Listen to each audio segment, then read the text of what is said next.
of the things, because of the nature of the founder team, we are not very aggressive in our approach. We tend to not take very long steps. Make sure that if there is a problem, we can trace our steps back. That has a disadvantage, right? There are probably a younger team or more adventurous team could probably have grown much faster than us. When there is an option, you can take a shortcut versus doing things the right way. I think I have always convinced my colleagues that we should do it the right way. I think the three things that this team is special around. One is it really does put its customers first. One of the great examples is after the Chennai flood, about 4 months in, they had started hearing about quality problems. And clearly they just come out, they'd lost pretty much most of their stock. They were rebuilding again and they could have covered it up. But one of the things they did is they actually went and spoke to many of the customers, spent time. I think many of their team traveled to different parts of the country to understand what the problem was. And therefore tried and solved it on the ground. In some cases came back and really apologized and said, this is our error. We think there's been a contamination because of the water. Number two, this is really got a core intellectual property flavor to it. If we give this team more resources, if we strengthen them, especially around the R&D capability, I'm sure that the numbers they shared with us in terms of water savings of that scale and electricity and energy savings on that scale will probably multiply upwards by factors. So I think our part of the journey as investors is how do you find like-minded, good investors that join us in that journey. And we've had some good partners in Infuse. We've had a new partner recently that's joined the table, but that's also why many of the Chennai angels and new angels have come in to help the company get wings. And keep in mind, this is against a backdrop where nearly all the angels come and ask us, so how comes you haven't had an exit? Why haven't you cashed out if they're so good? And I think sometimes the right answer is you have to wait for the right inflection point. Right. There have been plenty of stories of people having sold out just before Microsoft became a big thing or before Facebook or Google did it. So picking the right moment matters from an angel investor.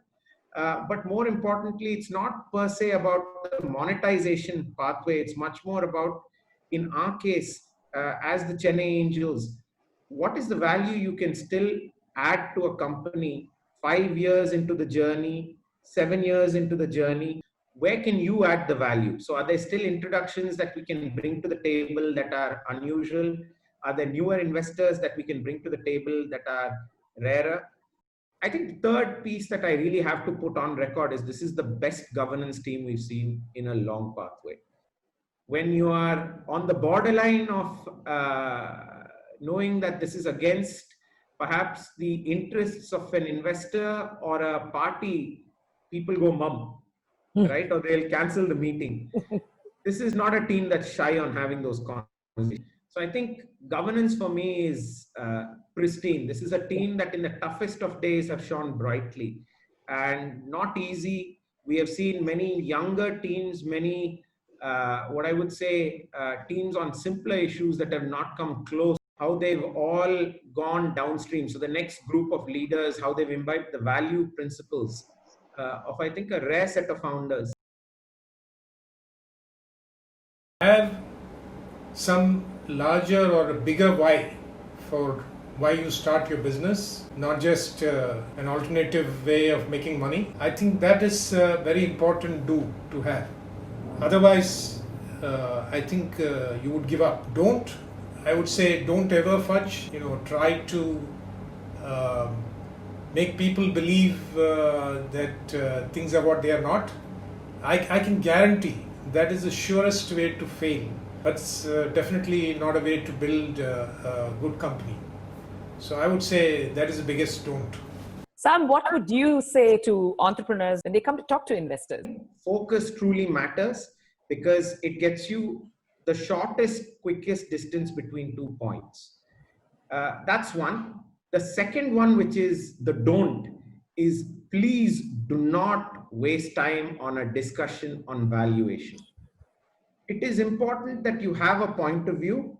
It is important you change that point of view, because a valuation is a number on a spreadsheet that is really going to be wrong for all participants in the world. Either we're going to underplay it or we're going to overplay it. If we overplay it as an investor, we will feel wronged. And as an entrepreneur, they feel more right, lucky. But the relationship nature will be shorter in time frame. In the first, if you've really got it wrong, then the entrepreneur will feel in the short term hard done by, but they will forget that the first time the investors rolled up and invested again.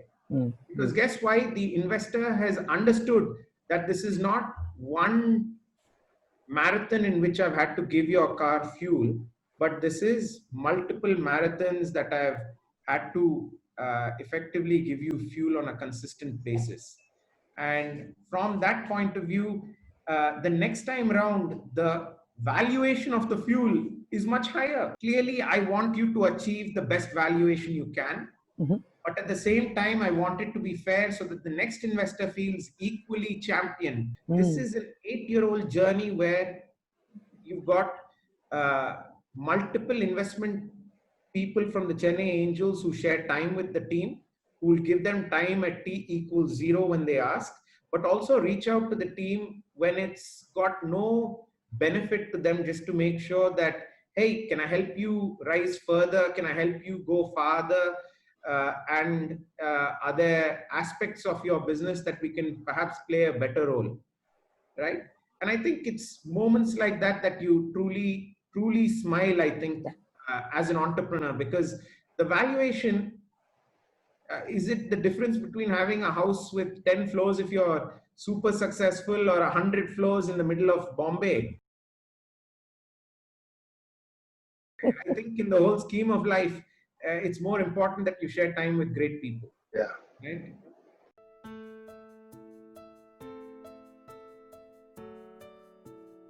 If you want to have your misconceptions about age and high growth entrepreneurship questioned, then you can either listen to Dr. Shivram, the CEO of Proclean Technologies Private Limited, or you can Google the paper published by MIT which speaks about age and high growth entrepreneurship. The paper was published after a study of over 1,700 founders of fastest growing new ventures, and they found that the batting average for building a successful startup rises dramatically with age.